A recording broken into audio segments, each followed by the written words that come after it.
자, 이제 바꿔볼게요. 아니, 대체 어떤 매력을 가진 누나길래 저렇게 다 홀딱 반했어요, 세상에. 하재근 평론가님. 어느 날 SNS로 나에게 말을 걸어온 누나인데 네. 한 남성이 SNS로 어떤 여성이 메시지를 보냈다는 거예요.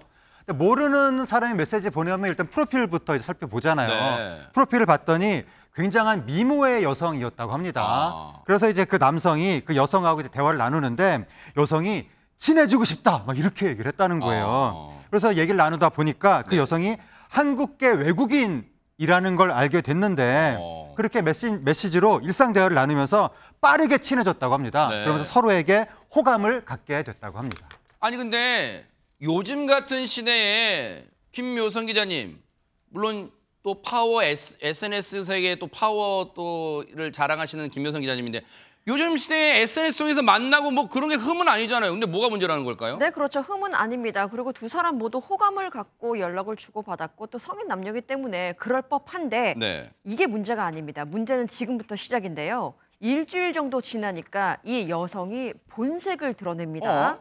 이 남성에게 자꾸만 투자를 강요합니다. 근데 투자의 내용도요. 네. 가상자산, 금 선물 거래, 쇼핑몰 사업 굉장히 다양하게 도전을 하라면서 권유를 합니다. 뭐 수익률도 제공하고 투자 정보도 제공하겠다고요. 네. 그렇게 해서 금액만 해도 적게는 100만 원, 많게는 20억 원까지 투자를 유도를 했는데요. 어머나? 근데 남성이 거액이 오고 가다 보니까 사기를 의심하면 그간 친분을 내세워서 오히려 윽박지릅니다. 누나 못 믿어? 라면서 질문을 하죠. 누나가 돈을 떼일까 봐? 나를 못 믿는 거야? 라고 윽박지릅니다. 또 누나는 받은 게 있으니까 너에게 은혜를 갚으려고 선뜻 도와준 것도 도와주겠다고 했는데 나를 못 믿는구나 라면서 몰아세우기까지 합니다. 아니, 근데 보세요. 가상자산, 또 금 선물 거래, 쇼핑 투자몰 이 사업 참여. 아니, 황석진 교수님, 이게 한두 푼이 드는 게 아니잖아요. 근데 그런 거액을 투자라고 수익률 정보를 제공한 거지 수익을 제공한 건 아니잖아요. 이 사람이. 네. 최근에 이제 가장 유행하는 사기 수법 중에 하나입니다. 과거에는 이제 로맨스 스캠 그래서 그 서로 이제 친분을 이제 오랫동안 쌓은 다음에 뭐 이런 거죠. 뭐 파병 나가 있는 미국 의사다. 뭐 그러면서 한국에 가면 너랑 좀 친해서 잘해보겠다 이렇게 얘기해놓고 네. 그 실질적으로 뭐 비행기 표가 없다. 그러니까 거기에 대한 비용을 보내라. 뭐 이런 식으로 계속 그 기막을 막 하다가 요즘에는 좀 그 투자를 해라. 네네. 실질적으로 이런 쪽으로 많이 바뀌었어요. 그러니까 이게 전형적인 그 사회 그 공학 사기라고 그렇게 또 얘기도 하는데 네네. 그 실질적으로 요즘 용어는 이제 피그 부처링이라는 용어를 씁니다. 그러니까 돼지 대학살 이래가지고 처음에는 관계를 조금씩 갖다가 나중에 아주 크게 그 한탕을 하려는 이런 이제 파렴치한 이런 사기 행각인데요. 네. 그 경찰이 이제 올해 4월 이제 그 남성분들의 어떤 신고를 받고 그 이 수사에 착수했고 그 최근에 이런 누나라고 사칭한 사람 검거했는데요. 그 관련 영상을 한번 보시죠. 네네. 영상 촬영하겠습니다.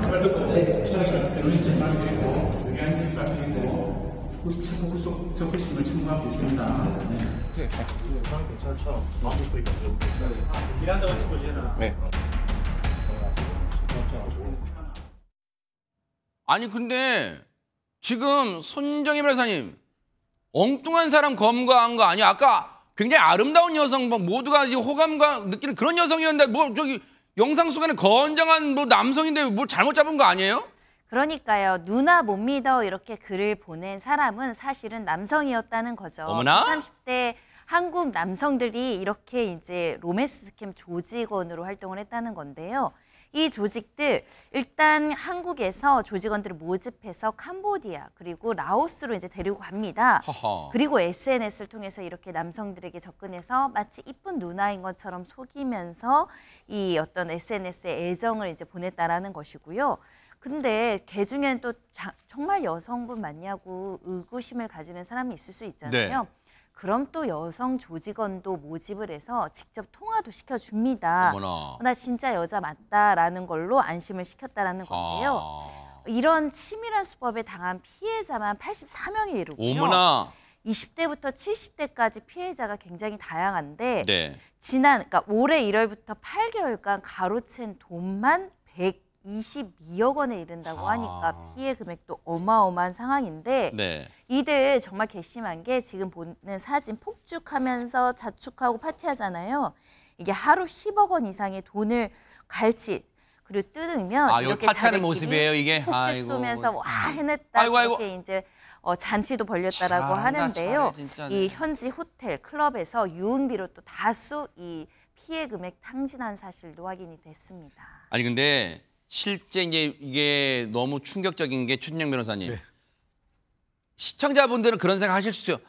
아니 저런 말에 현혹돼서 그 사진 하나 달랑 보고 예쁘다 해가지고 그 좀 몇 마디 나눠보고 호감 가서 그 돈을 투자해 거액을 투자해라고 생각하실 수 있지만 지금 이런 이 수법들이 상당히 교묘한가 봐요. 사람 심리를 교묘히 악용하나 봐요, 진짜. 그렇습니다. 사실 그 법조인들 중에서도 어떻게 보면 보이스피싱에 당하는 사람이 있듯이 그래요. 그 상황 속에서는 이렇게 홀딱 넘어가는 케이스가 가끔씩 있는 것 같습니다. 네. 근데 이번 같은 경우에는 K 경찰의 위험을 보여준 것 왜요? 같습니다. 사실 122억이나 했기 때문에 아마 금팔찌를 생각을 했을 텐데 쇠구랑, 네. 쇠팔찌를 채웠는데 이 중에 조직원 20명을 검거하고 한국 모집책, 총책 등 12명한테 쇠구랑 구속을 시켰다고 합니다. 그 외에 8명 정도 공범은 불구속 송치를 했다라고 하는데요. 중국에 있는 총책 등 6명, 아직까지 해외에 있다 보니까 인터폴에 이 수배를 해서 쫓고 있다고 하는데 나머지 이 6명에 대해서도 반드시 발본색원할 수 있는 K경찰의 힘을 보여줬으면 합니다. 그러니까 이게 걱정되는 게 이 조직은 이번에 잡았지만 또 일망타진한 건 아니지만 또 다른 조직들이 기생충처럼 슬멀슬멀 또 어딘가에서 이 순간 어딘가에서 나쁜 짓을 하고 있을 거란 말이에요. 제발 이런 것에 현혹되지 않기를 그런 피해자가 더는 나오지 않기를 좀 기대를 해보도록 하겠습니다.